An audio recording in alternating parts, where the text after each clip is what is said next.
So thank you, Roberto Salinas, director of Cuban Dancer, for being with us, for allowing us to show this wonderful film during the American Film Festival, New York. This is a collaboration with the Havana Film Festival, New York, and you are in Italy now.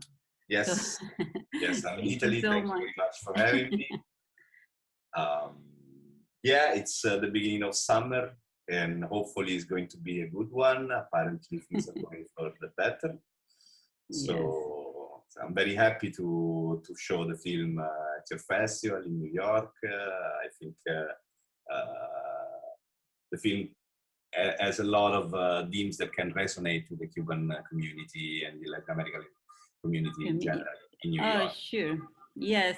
I know the first question is, you know, how you encounter the Alexis and Alexis family, but more than that is also, how did you find the that call in your heart to say, because if you are in Cuba, there are a lot of dancers, a lot of artists that you could do a documentary or film about it. But Yes. How was that you decided this is Alexis and that Tom in your heart that say, okay, I have to pursue this and make a film of it? Yes. Well, the whole thing started in the spring of 2015. I was living in Cuba at the time, and it was a moment there was a lot of talk about a possible change in the relationships between Cuba and the US. Shortly after Obama will make his historic visit to Cuba. So there was a lot of tension and a lot of talk about what will happen if suddenly relationships between these two historic enemies will change. And I thought it was very interesting I found very interesting to look at the Cuban school system, the educational system. And the initial drive was asking a question like, how this would affect, if really a drastic change is going to come. How is going to affect some institutions that are very celebrated inside the Cuban educational system. At the time, I was also already sort of inside the ballet world. The choreographer and co-author of this film, Laura Domingo Agüero, she's a Cuban writer and choreographer. And at that time, she was also the teacher of Alexis, because she was also teaching at the National Ballet School of Cuba.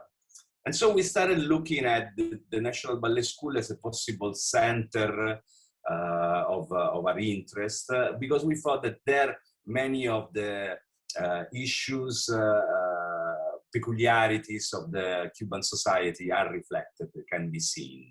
You know? Mm-hmm. And we were very interested in seeing, like, from the perspective of youngsters, young people, a new generation, how they were they looking forward at what was coming for them, and very interested in portraying the point of view of young artists in Cuba.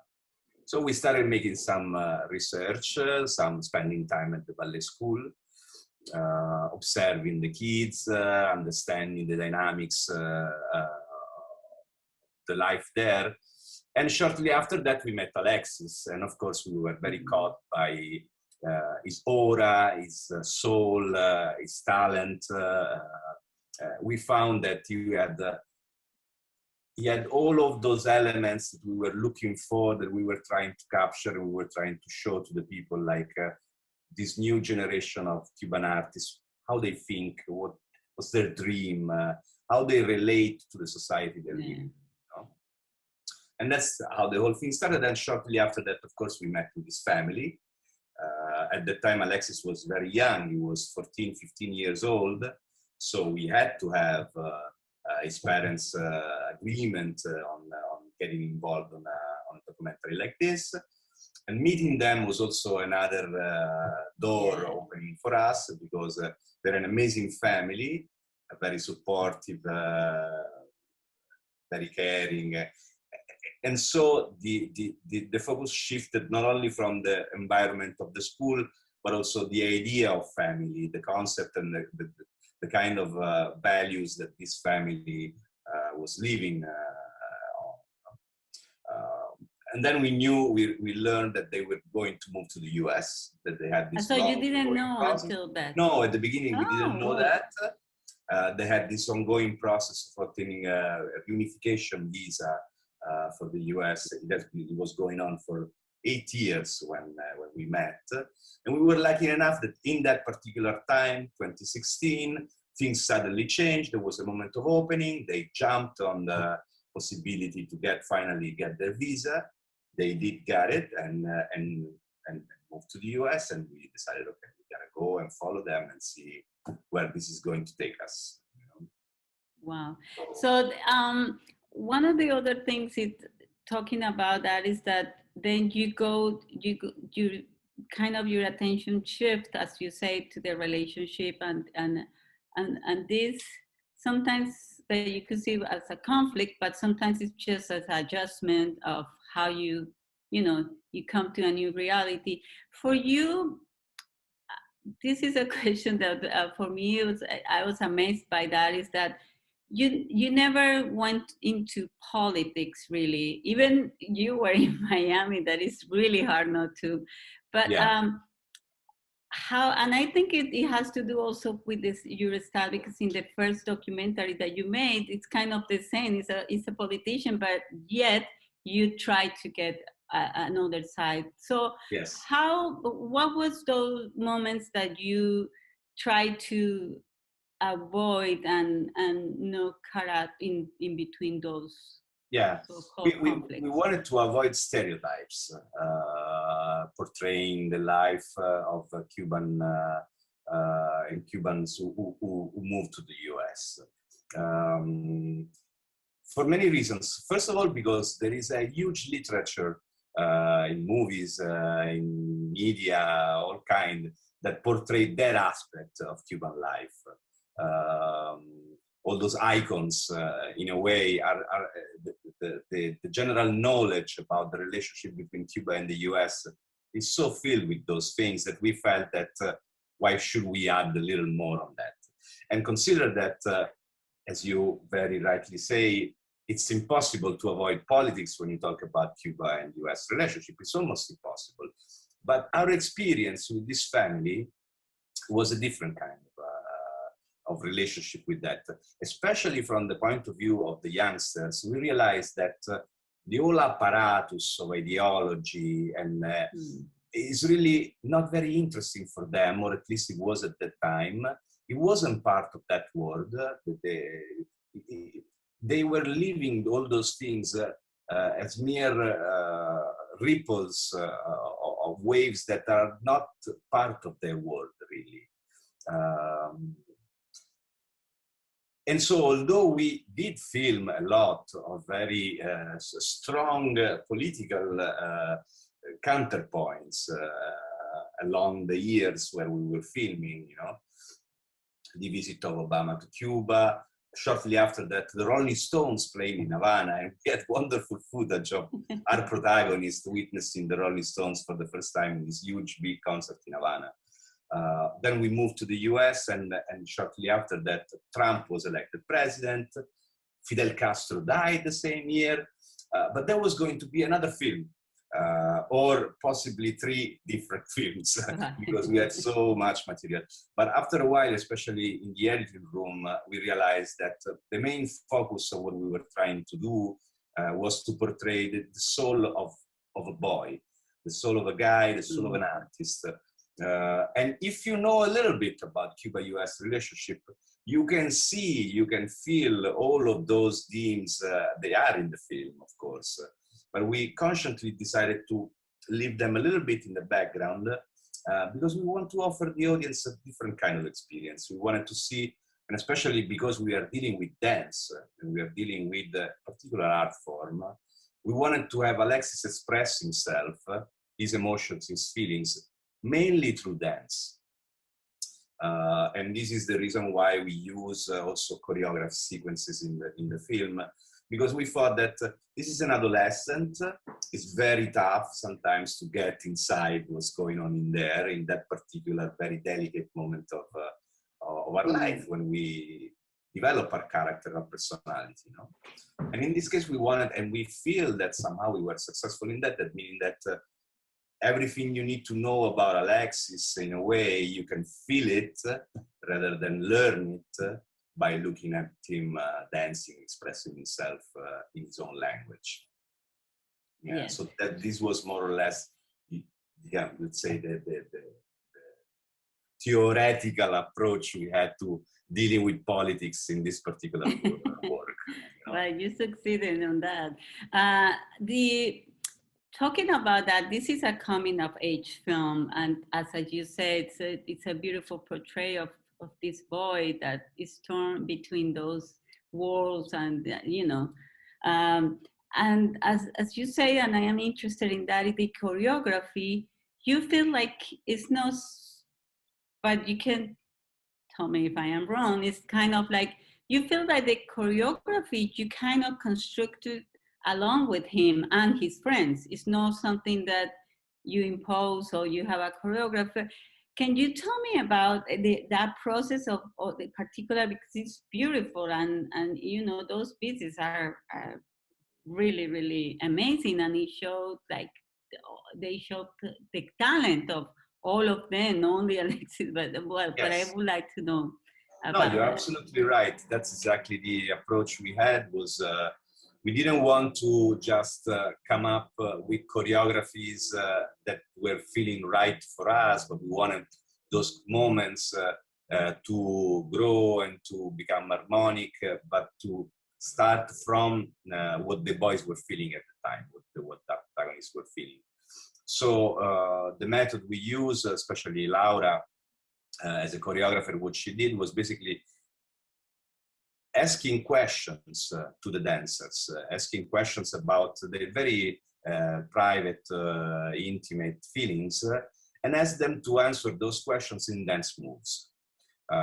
During the rehearsals, they will practice those pieces, those moves. She will then put them together as a choreography, as an organic piece of dance. And then I will step in as a cinematographer and break down those choreographies for the camera, and then we would shoot. A lot of time there was a little amount of improvisation that we wanted to leave there. So there was always a possibility to, you know, at the very last second, change something and go with the flow. But the whole idea was to empower the protagonists over the process of filming. So we wanted to see them, we wanted to have them look at the camera, look at the frame, see if they were feeling confident in what they were doing.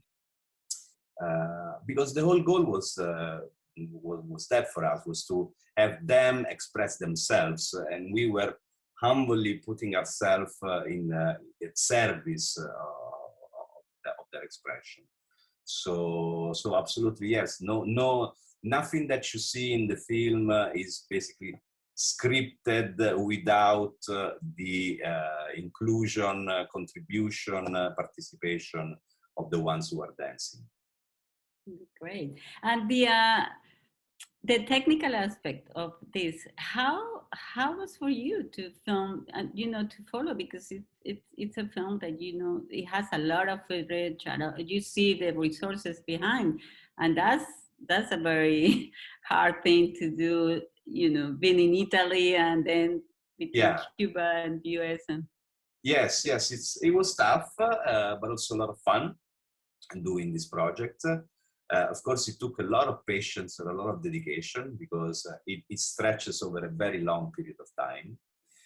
So initially I was in Cuba filming almost continuously for around 8 months.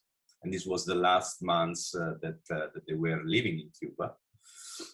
Then when they moved to Miami, we were there also filming for a couple of months. And then like over the next couple of years, we were on and off traveling between Italy or Nicaragua. Sometimes I spent time in Nicaragua, and so like we were going to Miami and continue filming, or coming to New York or other locations where the film took us. Of course, this is a big effort in terms of production. It's an international co-production between Italy, Canada, and Chile. It has Rai Cinema, who's the national broadcaster in Italy, attached. We are very grateful to the producers and now the distributors that are promoting the film and sending the film out to the audience, because it was also, I mean, it took a lot of courage for us to embark on a project for such a long time, but also a lot of courage from the producers to find the strength and the resources to keep us going, basically. And then you can imagine, like, after we finished filming, when we had like around 200 hours of footage, editing was sort of a nightmare, because we had many possible ways of cutting down the story and leading it into a direction or another. So it took around a year to complete the whole editing of the film. So how do you do that? You gotta love this job. Yeah. You have to you really have to put yourself out there and love what you do. Me personally, I really love the filming. I began my career working mainly as a cameraman. I feel I look at myself mainly as a man with a camera. At heart, I'm a camera person. So the whole filming for me was the best part, of course. I got to spend a lot of time with dancers in ballet institutions, and that was incredibly enriching for me. And fun, because, I mean, when you shoot dance and you have all this amazing talent at your disposal, in a way, there's so much thing you can do, you know? Yeah. So it was a lot of fun. But also it took a lot of work, patience, and dedication to get to the end. So, but I believe this mostly applies to any kind of documentary. It's kind of tough to pull out a film of this magnitude without investing 2 or 3 years of your life on it. It's exactly. Almost and 2 or 3 years really immersed on that, really right? really immersed, yes. Especially in the beginning and in the end, you gotta be ready to completely dive in. And in the middle, there are some moments where you can, like, you know, the thing is going by itself and you have to follow up on a couple of things. So you make maybe cross project with other things you do. But there are a couple of moments in the production of work of this kind that you really have to be there full time. Yeah. How is Alexis doing? Alexis is great. Yeah, Alexis is great. I mean, now he's living in San Francisco. He's working at the San Francisco Ballet Company, which is his dream company. He was since the very beginning. When he was in Cuba, he was. I mean, he wanted to continue his career in Cuba. When he was in Cuba, he was devastated by the idea of not getting into the National Ballet of Cuba. But when he realized that, okay, there was no way that this could happen and his future was going to be in the US, he said, well, if I have to go there, I want to go to San Francisco. This is my dream. And he's amazing because, of course, I mean, when he saw the film and he saw himself saying that 3 years prior to his girlfriend saying, look, I really want to go to San Francisco, he kind of forgot about that, you know? And when he saw it in the film, a boy. wow, I mean, I said that, I did that, you know? But he's great. He's having a very good time in San Francisco. He's where he wants to be. His career is, for sure, is going to be beautiful and very successful. So we talk very often.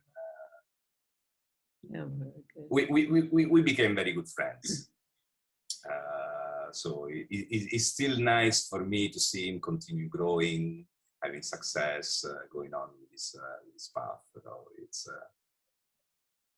it's the little reward we have from this is that okay, you know. That's true. You develop a very strong bond when you've been through a process like this for so long. You know? We talked a lot. We spent a lot of time together. So And I think it's also kind of your style in a way. If I see the film before and this one is kind of like more But than that's what I seeing mean. them as a characters, you see them as a human beings that you are trying to Yes, understand, and yes, it's not just the subject of your movie. It's, you know. yes, yes. That's my approach. That's what I do. I'm not that kind of filmmaker who wants to challenge uh, mm, at any way, at any step. His protagonist. It's not that kind of film. It's not investigative journalism where you have to, uncover some hidden truth. What I'm trying to portray is human beings that, for some reason, have lives that can reveal a lot about who we are, what we think, how we live, the stands we take. My previous work, which you remember, was about Miguel Descoto, Yes. and it was very different because at that time Miguel was a man who was looking back at his life. He was fighting his last battle in the UN. This time he's a boy who's looking ahead, who's fighting his first battles. But in a way, my approach is always the same. Yes, I yes, it's the want to same. get to know them, spend time with them, and hopefully offer the people who will see the film the experience of knowing these people and knowing how they live, Yeah. and how they look at life. Yeah. Robert, the last question, it's why do you think that Cuban dance are so like I don't see another country like that. Like dance is sort of I don't know. Yeah. They are natural on that. Yes. Or I don't know if it's something that it was a project that became um, this and ingrained on people. But it's amazing how they produce this many great dancers. Yes. Well, this is the result of a combination of many things.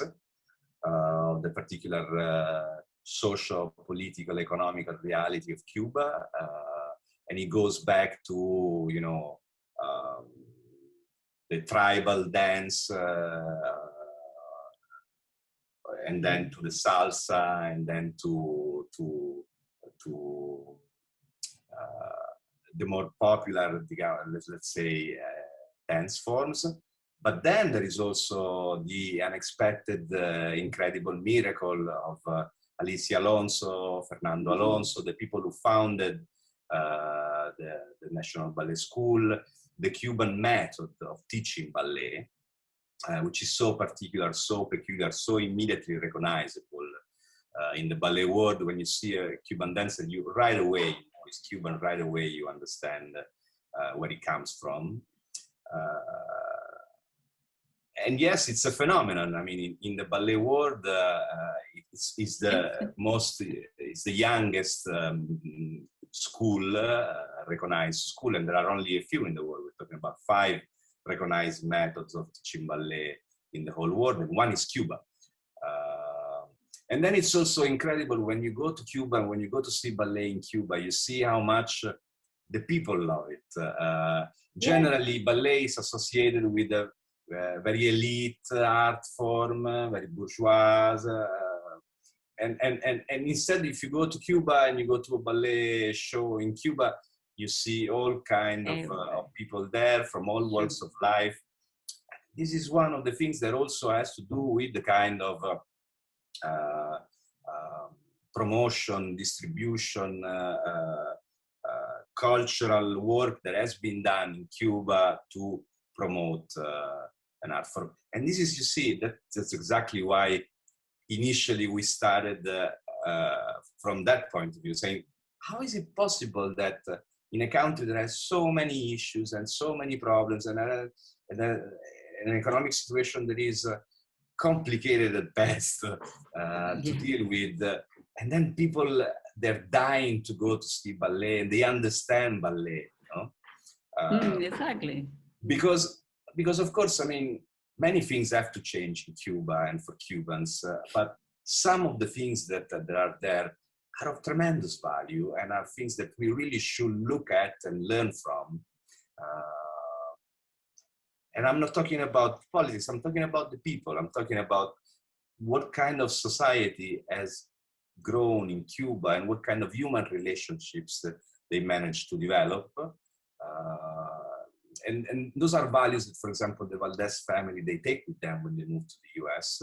It's a value that they bring with them, and it's something that worthy that they bring to US society. US society should learn a lot from all kind of migrants that come, from all kind of people who comes in and establish themselves in the US. You know, we feel that what we wanted to do with the film is to portray the fact that somebody who moves from a country to another could be an ambassador of goodwill, of a different kind of approach and a different kind of integration. You know, that it is possible. And that is enriching for both sides. Yes. So for us, Alexis is building bridges instead of building walls, which is something I believe that which we all, you know, could, you know, get a lot of benefit from that kind of approach. Exactly. Yes. Thank you so much. And for immigrants as me and many, you know, that are working in this festival, that make this festival possible, that's a very nice message that you want to send out. So yes. Thank you, Roberto. I hope to see you in New York. I hope to yes. see you. I'm a fan of your work. So thank you and congratulations. And for everybody, I hope that you enjoyed the film.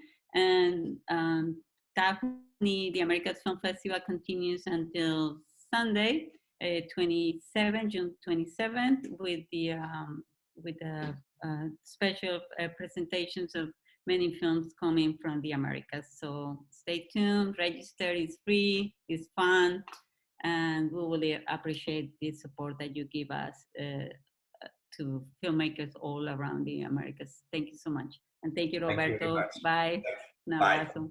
Bye.